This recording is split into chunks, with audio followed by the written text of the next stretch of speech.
네, 배려해 주신 위원장님 이하 선배 동료 의원님께 감사드립니다. 청장님께 질문 드리겠는데요. 경찰청장님한테. 청장님, 그 서울 동부구치소 집단 감염 사실 굉장히 국민들한테 큰 충격이었습니다. 국가관리 기간이었는데요. 근데 그 작년 12월 말에 국민의힘 법사위 소속 의원실에서 지금 교도소랑 구치소 관련 소년원에 코로나 방역 대응 매뉴얼을 요청을 했거든요. 지금 2달이 가까워지는데 소년원은 바로 왔어요. 근데 교도소와 구치소에 방역 매뉴얼이 안 오고 있어요.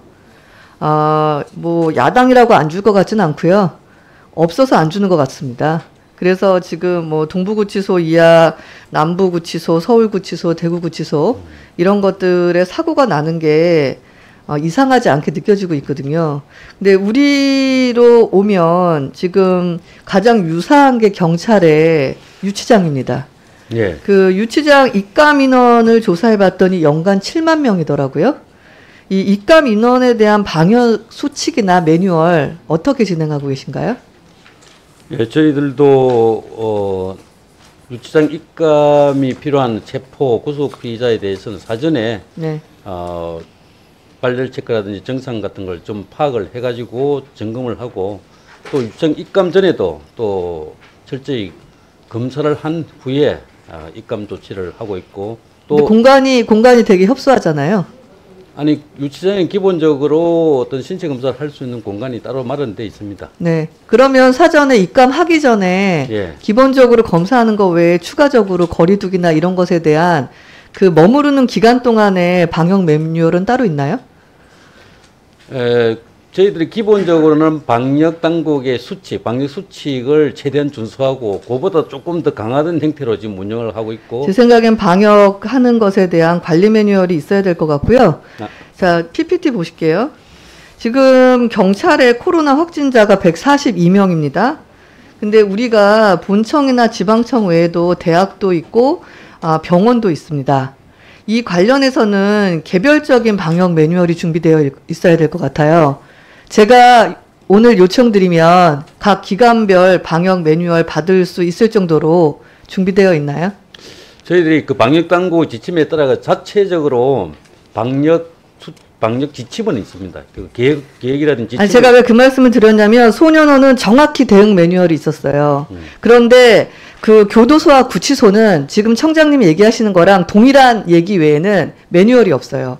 그랬기 때문에 동부구치소나 남부구치소나 서울구치소나 대구구치소나 계속적인 문제가 일어난다고 보기 때문에 우리 경찰청도 기관별로 방역 매뉴얼을 만들어야 된다고 생각합니다.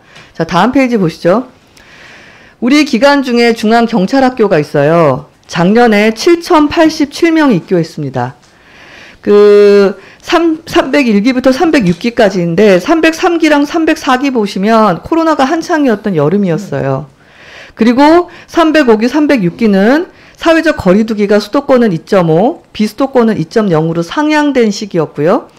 그 입교하기 전날인 22일은 연말연시 방역 강화 특별 대책이 발표된 날이에요. 그리고 아시겠지만 305기, 306기 입교하자마자 교수 한 분이 5일 만에 확진이 났습니다. 자, 근데 301기부터 304기까지 보면 외출, 외박이 계속 진행돼요. 제일 많았을 때는 10차례 외출, 4차례 외박까지도 있었습니다.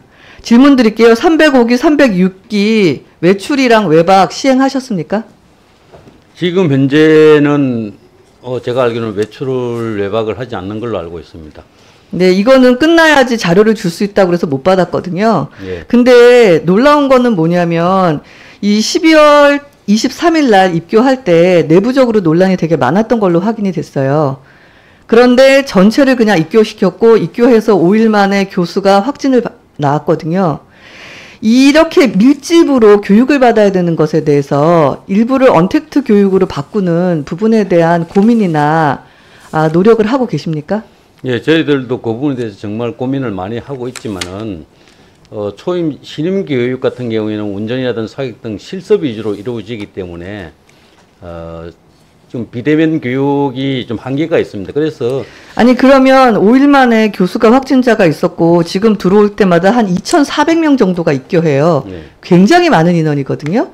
그러면 지금 교육의 특성상 반드시 오프라인 교육으로 그 머무르면서 해야 된다 그러면 저는 중앙경찰학교에 대한 특별 방역 매뉴얼이나 관리 지침이 마련돼야 된다고 생각합니다. 그래서 저희들이 그 중앙경찰학교 같은 경우에는 자체 방역단을 구성을 해서 방역당국하고 협조해서 그거보다 더 강화된 형태의 어떤 지침을 준수를 하고 있고. 네, 그것도 제가 받아보기를 원하고요. 그 다음 페이지 볼게요.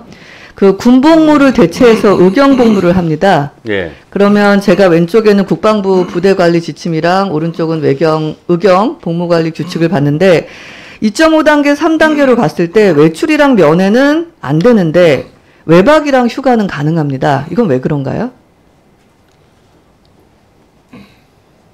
2.5단계에서도 외박은 휴가만 인정이 되고 외박은 안 되는 걸로 알고 있습니다. 여기 원칙적 확인을 저희가 했는데요. 원칙적 허용은 뭐냐면 기본적으로 허용인데 안 되는 경우 사안에 대한 심사를 받아야 됩니다.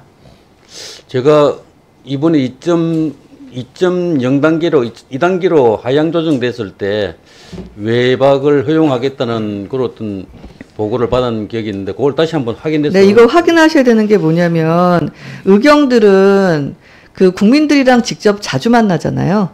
예. 만나고 지금 만약 외출이랑 면회를 제한을 했다라는 조치를 했으면 그 위에 상응하는 것은 더 강력한 조치가 이루어져야 되는데 여기 보시면 2.5단계 휴가 허용이잖아요. 예, 그리고 국방부랑 비교해서도 차이가 있습니다. 근데 지금 국군 복무를 대체 복무하는 거잖아요. 그래서 이런 부분에 대한 시스템은 조금 신년 초니까 한번 정비를 하셔야 될 것 같습니다.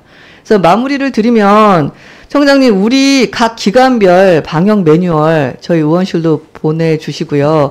만약에 마련되지 않다고 하면 마련을 이참에 해주시고요. 예. 특히 이렇게 막 2,000명, 3,000명이 모여야 되는 밀집, 훈련, 시스템에 대한 특화된 방역 시스템 준비하셔야 될 것 같습니다.